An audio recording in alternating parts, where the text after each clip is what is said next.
翻嚟加國新聞時間，轉而同大家講下加東新聞。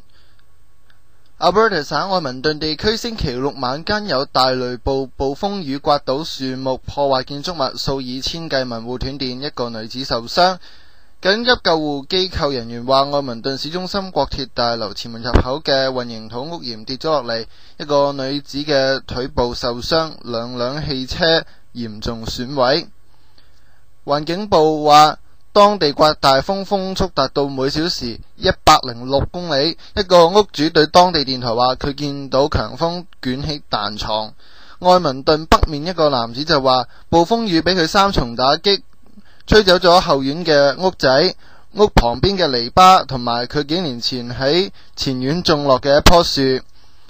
愛民頓電力公司 EPCOR 發言人 Lahish 就話，市內有唔少人係斷電，而公司工作人員一刻不停咁樣係幫居民恢復電力。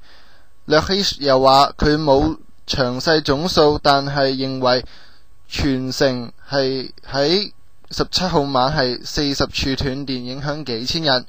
Lahish 話，佢未有估計電力幾時全面恢復。佢話目前仍然有好大數目嘅居民斷電，仲要一段時間恢復，呼籲市民耐心等候，員工都喺度工作，會盡快完成工作。環境部當日發出亞省中部廣泛地區雷暴警告，預測有雨、冰雹同破壞性大風，話呢種天氣可能造成龍捲風，但係氣象學家Blair Morrow 就話未有跡象顯示愛民頓受到龍捲風襲擊，但係有報告就話強風掀起愛民頓北市區嘅一棟民房嘅屋頂。莫羅就話呢個破壞可能係由泥風造成嘅，同龍捲風一樣咁強大，但冇旋轉嘅現象。佢話星期六暴雨前嘅大風威力大，可以掀翻拖拉機，一啲地區仲有冰雹。警員同消防員就話民用同商用建築物都破壞，需要一定時間先能夠評估損失數字。暴風雨喺星期六晚間9點至10點吹襲唔同地區，亦都驅散愛民頓年度 Capital EX 展覽會嘅幾千人。Edmonton Journal 印刷廠完全斷電，報社決定喺星期一發行星期日嘅報紙。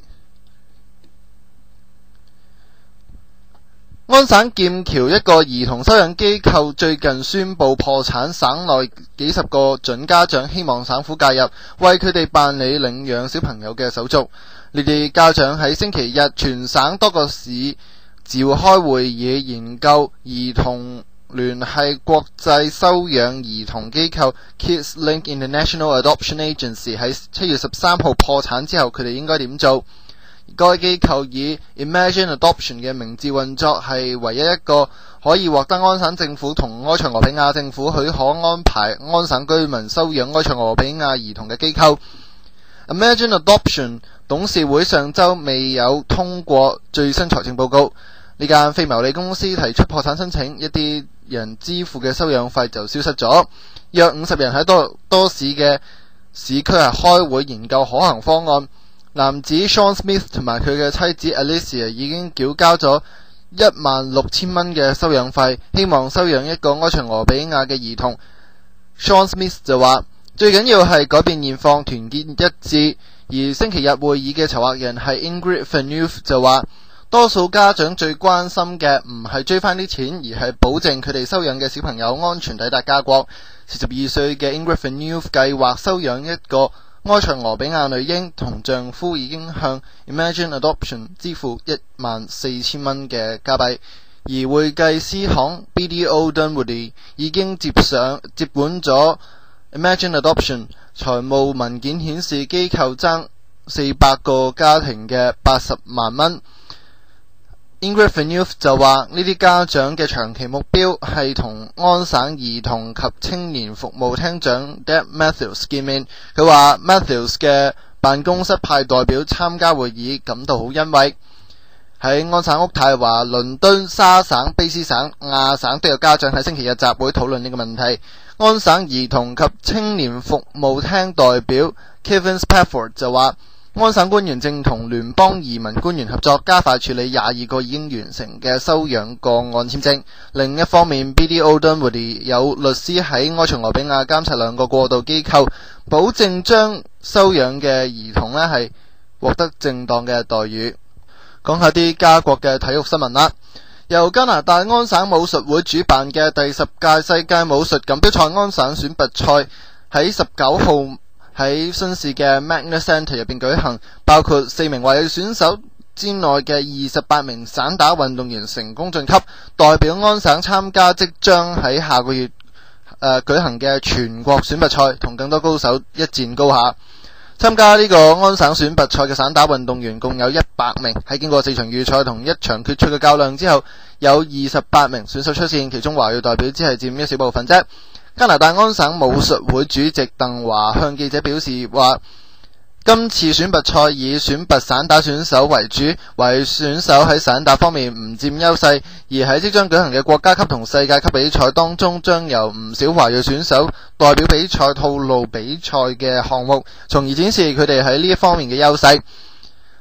喺呢次嘅安省選拔賽分為男女兩組，喺10個唔同公斤級別入邊進行比賽。男子分為85公斤以上77至85公斤、70至77公斤、65至70公斤、60至65公斤同埋60公斤以下6個組別。女子組就分為68至75公斤、60至68公斤、52至60公斤同52公斤以下4個組別。4名成功晉級嘅華裔選手分別係喺男子組60至65公斤級、60公斤以下嘅同女子組嘅52公斤級以下獲最高積分獎嘅。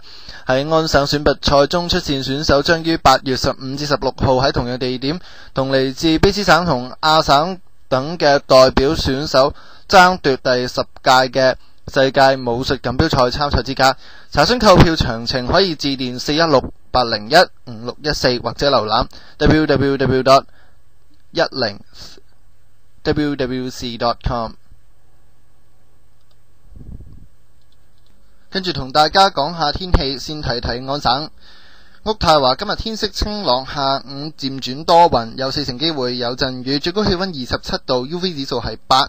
聽日多雲，有4成機會有陣雨，最低氣溫15度。後日多雲，6成機會有陣雨，最高氣溫24度。星期4有陣雨，17至26度。星期5陰晴不定，咁星期4同星期5嘅氣溫都係17至26度㗎。多倫多方面，今日漸轉多雲，下午3成機會有陣雨，可能會有雷暴，最高氣溫24度 ，UV 指數係6。聽日有陣雨，最高氣溫23度。後日7成機會有陣雨，陰晴不定，氣溫介乎17至25度。星期5 3成機會有陣雨，陰晴不定，17至24度。星期6同星期日呢都係多雲，6成機會有陣雨，氣溫介乎18至25度㗎。喺溫莎方面，今日或雨或晴，下午6成機會有陣雨，可能會有雷暴，最高氣溫24度 ,UV 指數係5。聽日陣雨，最高氣溫22度，後日陰晴不定，最高氣溫26度，最低氣溫17度，6成機會有陣雨。展望星期5至星期日呢都係6成機會有陣雨，多雲17至27度㗎。下卑斯省方面，溫哥華今日天色清朗嘅。近海地方最高氣溫26度，內陸地方30度 ,UV 指數係8。星期3至星期日展望都係天色清朗，氣溫介乎15至26度。維多利亞方面，今日係天晴，最高氣溫27度，近海地方22度 ,UV 指數最高係8嘅。展望一周呢都係天色清朗，12至29度。下魁省滿地可或陰或晴，最高氣溫27度 ,UV 指數係8。聽日多雲，6成機會有陣雨，最高氣溫22度。後日有陣雨，18至25度。魁北克市都係或陰或晴，朝早可能會有霧，最高氣溫26度 ,UV 指數係8。